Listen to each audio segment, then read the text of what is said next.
It wasn't Batman vs Superman. Hello, welcome to Odeon Screen Unseen. I'm Wiseman Tanofsky, and tonight I have the privilege of seeing Disorder on Odeon Screen Unseen. Now, Disorder is a French-made suspense thriller action movie, starring a bunch of unknown French actors that are unknown to me, and I'm not even going to try and pronounce their names. And it centres around a discharged army guy who is contracted into working security into a big expensive house and protecting a woman and her child while their husband is away, when the house is suddenly attacked by unknown assailants. And when I say unknown assailants, I mean unknown assailants in every possible definition of the word, because the film actually does very, very little to tell you what's going on. A lot of it you have to just sort of figure out for yourself from the dialogue and whatnot. Gets a bit tiring, but not half as tiring as just watching the rest of the movie. Now, good things. Good things wise, it was very suspenseful. Like, when the movie was building suspense, it did it very, very well indeed. There's a very, very simple score, which does its job to no end. Most of it is just a guy on a keyboard going do, do, do, do. Unfortunately, a lot of the suspense doesn't really have any sort of real payoff, so it's just kind of pointless suspense. Now, this film did have a very, very low number of people walking out. Like, normally with Screen Unseen you get a good dozen or so people who just aren't satisfied with the movie and all just sort of walk out. This one, surprisingly enough, not many people walked out of it. There was a lot of moaning when people figured out it was going to be a French film.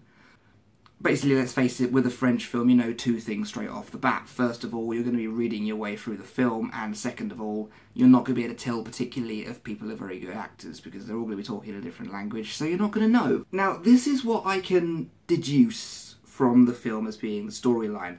The guy whose house Vincent, the main guy, is protecting, was involved in some sort of arms deal in which one or more parties weren't paid, so that party is trying to get their money back while he's away by either stealing it from him or by, you know, abducting the family and doing it through ransom. But again, this is what I've just picked up. The film never actually explains what's going on at any point. Like, I would have loved to be able to read the credits because they're all in French, because I bet half of it is just Home Invader 1, Home Invader 2. The film was funny at times, but I don't think it was supposed to be, if you get what I mean. There was very awkward comedy in the dialogue sometimes, which didn't really get a laugh. The things that were getting laughs were things that I don't think it was supposed to be funny. There's a moment in the final scene where Vincent is bludgeoning a guy to death by bashing his head against the table, and the audience was in hysterics the whole time. I don't think they were supposed to find that funny, frankly. This glass table, by the way, being probably one of the best made glass tables of all time, because everything else in the house just broke with the slightest breath of wind, but this table is dum, dum, dum, dum, dum. It's still fine, it's completely fine. It was unengaging, it was boring, the story was hard to follow because you pretty much had to make it up as you went along. Bit of a letdown, to be honest. Not a great film. So that's Disorder, which I don't even know why it's called Disorder. I mean, the guy's got a tattoo of chaos down this arm. Chaos, disorder. Again, I'm just making stuff up because the film didn't give me anything to work with. Now, the film has two main action sequences. There's the scene at the beach when a bunch of guys attack them in the car, and then there's, of course, the big final house assault scene. And both of them are done very well. They've both got pretty good action direction, but it's very hard to see what's going on in the house because all the lights are off, as you'd expect.